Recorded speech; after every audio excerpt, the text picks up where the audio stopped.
Ya, Bismillahirrahmanirrahim. Anak-anak sekalian, alhamdulillah setelah lama kita tidak ketemu, apalagi kemarin libur, lalu sekarang kita sedang diuji dengan adanya wabah corona. Tapi Ustadz memberikan support bagi kalian, itu nggak perlu khawatir, karena kami dari Asatid PP31 Banjaran akan siap mengawal kalian. Nah, Ustadz pada hari ini itu akan memberikan gambaran untuk mata pelajaran sejarah kebudayaan Islam, terutama kelas 12. Itu akan Ustadz sampaikan beberapa hal yang perlu anak-anakku sekalian bisa menjadi pegangan.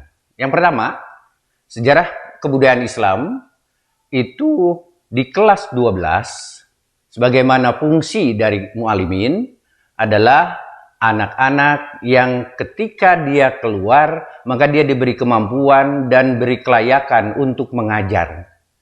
Jadi materi sejarah peradaban Islam dan kebudayaan Islam kita kali ini, untuk anak-anakku kelas 12, itu harus mampu menyampaikan, meskipun materinya itu sudah ada tarikh di diniyah, lalu kemudian di sanawiyah juga ada sejarah kebudayaan Islam, sehingga 3 tahun dalam hitungan itu sekitar 8 tahun kalian belajar tentang sejarah kebudayaan Islam. Tapi bagaimana how we play sekarang, bagaimana menyampaikan materi itu, maka tentu ada batasan-batasan. Jadi ada periodisasi, ada satu batasan-batasan dari pelajaran sejarah kebudayaan Islam. Sebagaimana pernah anak-anak sekalian paham, kita tidak bisa terlepas dari beberapa rangkaian periodisasi. Yang pertama, kita juga harus memahami bagaimana Islam di masa pra-Islam. Jadi Arab pra-Islam, itu bagaimana kita memahami.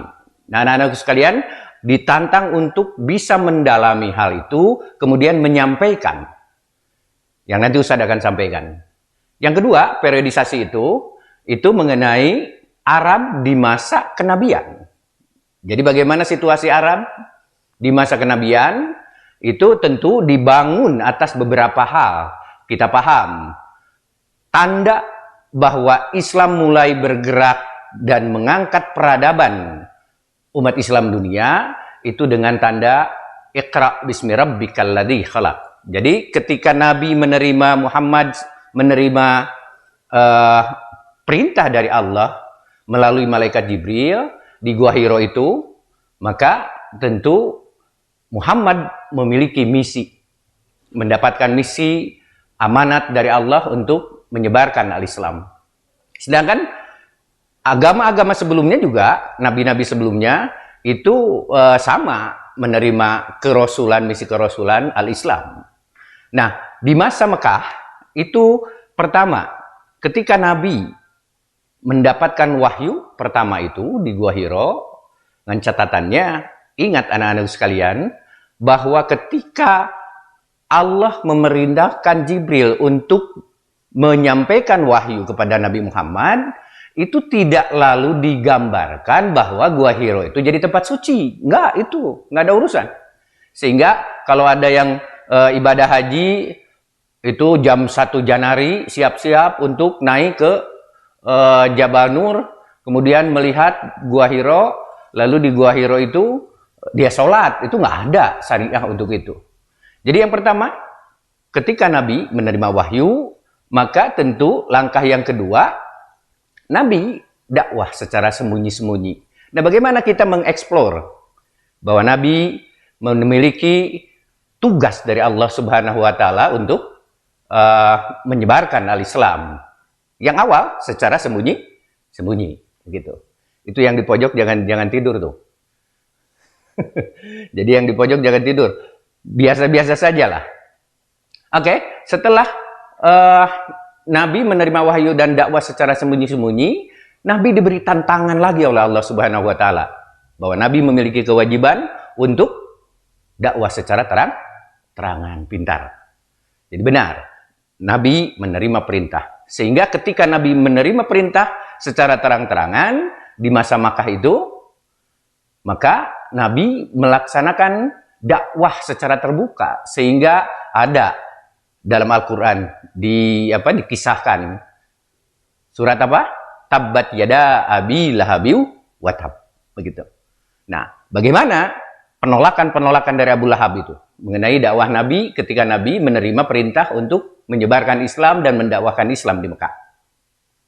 Di masa penyebaran Islam secara terang-terangan.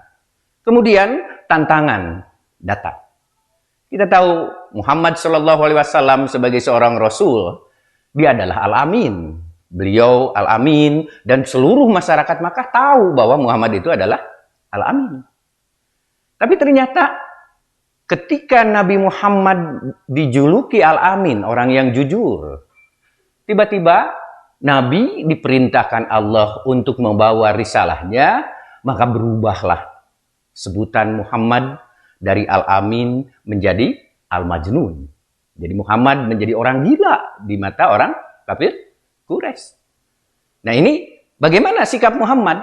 Muhammad tidak lalu ngejar-ngejar orang kafir Quraisy yang menyatakan bahwa Muhammad itu Al-Majnun, lalu beliau mengatakan, saya tidak gila seperti apa yang saudara-saudaraku tuduhkan. Enggak. Muhammad seorang yang cerdas. Kenapa? Karena itu asap. Jadi ketika Nabi Muhammad itu dikatakan sebagai orang gila karena membawa risalah Allah, Muhammad tahu bahwa itu adalah asap. Apinya apa? Sekali lagi, apinya apa? Bahwa fitnah Muhammad dikatakan sebagai manusia yang majnun, gitu, dari Al-Amin berubah menjadi Al-Majnun. Muhammad diam, terus saja berdakwah, begitu. Nah, Muhammad pada saat itu tidak melakukan konten, tidak melakukan perlawanan, tapi Muhammad terus berdakwah. Kemudian setelah berdakwah, kenapa yakin? Karena itu asap. Apinya apa? Kebencian. Jadi kalau anak-anakku sekalian sekarang berdakwah, lalu mendapatkan tantangan, janganlah anak-anak berpikir untuk keluar dari kenyataan, lari dari kenyataan. Nggak usah, nggak boleh itu. Nggak boleh. Kalau berdakwah, niatkan dakwah, intan surullah yang surukum wa yusabbit aqdamakum. Begitu. Jadi Muhammad terus berdakwah. Maka tantangan semakin berat. Nah kemudian dari periodisasi itu, setelah tantangan berat, Allah memberikan tantangan yang lebih berat lagi. Kenapa? Karena umat Islam pada saat itu disiksa, bahkan dibunuh oleh orang-orang kafir Quraisy. Abu Sufyan lagi. Abu Sufyan itu siapa? Paman Nabi. Gitu. Dia melakukan perlawanan supaya Muhammad tidak bergerak dakwah lagi. Tapi Muhammad bagaimana? Teruslah bergerak. Meskipun jiwa jadi taruhan, tapi Muhammad yakin bahwa ini adalah sebuah kewajiban yang harus dilaksanakan. Ketika Allah memerintahkan kepada kita, inna sholati wa nusuki wa mahyaya wa mamati lillahi rabbil alamin, maka bergeraklah terus anak-anakku. Janganlah lari dari kenyataan. Janganlah sekali-kali berniat, anak-anakku ingin lari dari kenyataan dan ingin hidup terlepas dari tantangan. Kan ayah nusok berpikir bahwa hidup itu yang lepas we tina masalah teh. Jadi ripuh cenah loba ting masalah hirup teh. Padahal hidup itu masalah. Jadi kalau anak-anakku sekalian meyakini bahwa hidup itu adalah masalah, maka bagaimana kita nikmati masalah itu dan hadapi masalah itu. Sehingga masalah itu mulai berkurang. Karena aspek di dunia itu kan proses itu yang akan dinilai oleh Allah. Oke, selanjutnya. Tantangan itu Allah tingkatkan. Kemudian ketika Allah tingkatkan, apa yang Allah perintahkan? Ya Muhammad, hijrahlah. Setelah Muhammad menerima perintah hijrah, pertanyaannya, kemana yang paling awal? Hijrah kemana? Habsyi. Ethiopia sekarang.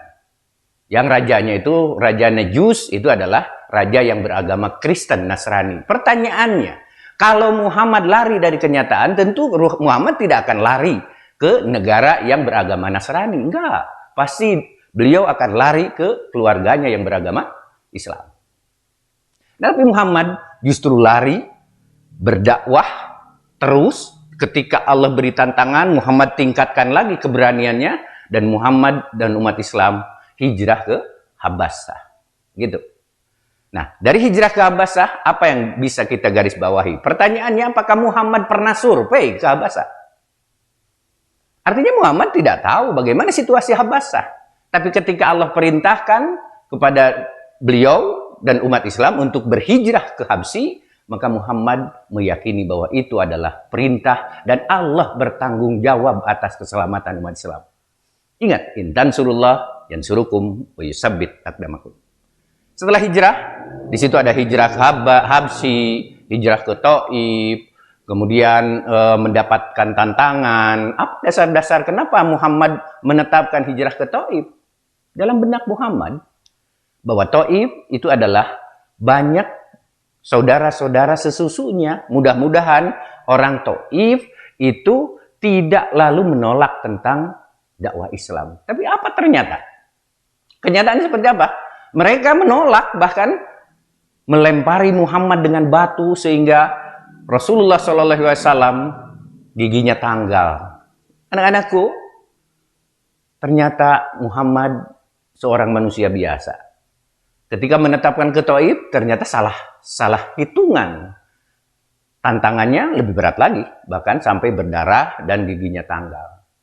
Nah, setelah hijrah itu dilalui oleh umat Islam, maka puncaknya hijrah adalah ketika Muhammad diperintahkan oleh Allah.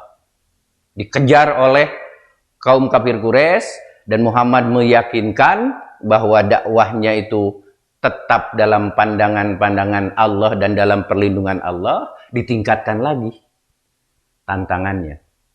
Apa anak-anak selanjutnya periodisasinya? Setelah hijrah, baru ada perintah Isra Mi'raj. Nah, Isra Mi'raj kita tahu hanya sehari semalam, hanya semalam. Dari Masjidil Haram ke Masjidil Aqsa. Gitu. Jadi perjalanan dari Masjidil Haram ke Masjidil Aqsa, itu kalau Ustadz ibadah haji atau ada umat Islam umroh, itu perjalanannya kalau berangkat 7:30 sampai 7:30 malam lagi. Itu naik kendaraan yang speednya itu 140 km per jam. Ini jalan kaki kan Nabi? Secara logika mustahil. Tapi ketika kita berbicara tentang ibadah, maka logika jangan ikut campur. Iman dan takwa itu adalah wilayah-wilayah yang tidak boleh dikacaukan dengan logika kita sebagai manusia. Lalu Allah tingkatkan lagi. Dari Masjidil Aqsa, Nabi diperintah lagi untuk naik ke Sidratul Muntaha. Apalagi itu, dalam sekian detik Nabi berhadapan dengan tantangan-tantangan, lapisan 1, lapisan 2, lapisan 3, lapisan 4. Nah, nanti kita kaji mengenai lapisan-lapisan yang 7 lapis itu. Sehingga Nabi ketika ketika selesai di Sidratul Muntaha dan mendapatkan perintah. Apa yang diperintahkan Nabi dari hijrah, dari perjalanan Masjidil Aqsa ke Masjidil Haram ke Masjidil Aqsa ke Sidratul Muntaha. Ternyata Nabi mendapat perintah di mana diwajibkannya salat 5 waktu. Sehingga di situ terkesan ada tawar-menawar, walau alam. Kita nggak perlu masuk di kedalaman itu. Tapi sejarah menyampaikan dalam syariah bahwa terjadi transaksi antara Nabi dengan Allah karena manusia itu tidak akan kuat 500 sholat 500 rakaat, kemudian dikurangi sampai 5 waktu wajib sholat itu. Nah, anak-anak sekalian, setelah itu bagaimana tanggapan kaum kafir Quraisy? Tambah gila lagi. Benar kalau begitu Muhammad gila. Kenapa? Karena semakin tidak masuk akal. Karena mereka menggunakan akalnya untuk menginterpretasi al-Islam. Nah, kalau begitu sulit untuk meyakini. Karena wilayah Islam itu wilayah ideologi, wilayah agama yang hanya bisa diyakini. Dan akal tidak boleh intervensi. Oke, kita lanjutkan. Dari situ tantangannya semakin berat. Sehingga sudah tantangannya berat, lalu kemudian Muhammad mendapatkan diancam dan segala macam umat Islam. Allah tingkatkan lagi tantangannya. Tantangannya Allah tingkatkan lagi. Allah perintahkan umat Islam dan Muhammad untuk hijrah kemana? Ke Madinah. Nah, anak-anakku sekalian, pertanyaannya, kenapa orang Madinah itu begitu welcome terhadap Nabi? Padahal di Madinah itu masyarakatnya beragam, heterogen. Nah, orang sering menginterpretasi bahwa perjalanan masyarakat Muslim itu dikatakan bahwa umat Islam itu ingin mendirikan negara Islam. Tidak ada perintah ayat manapun untuk mendirikan negara Islam. Nah, nanti di Madinah itu akan ada tatanan-tatanan pemerintahan Islam sebagaimana dicontohkan oleh Nabi.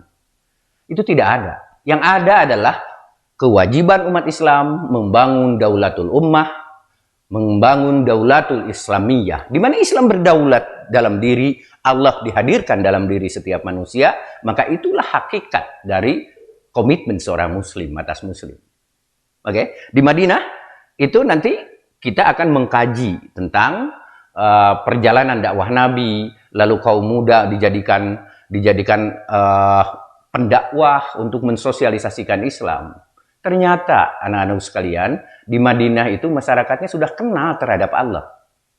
Jadi ketika Muhammad bergerak dakwah di Mekah, orang Madinah sudah mengenal apa yang dikatakan oleh Nabi di Mekah itu. Jadi masyarakat Madinah sudah tahu, jadi tidak sulit untuk mensosialisasikan al-Islam di sana.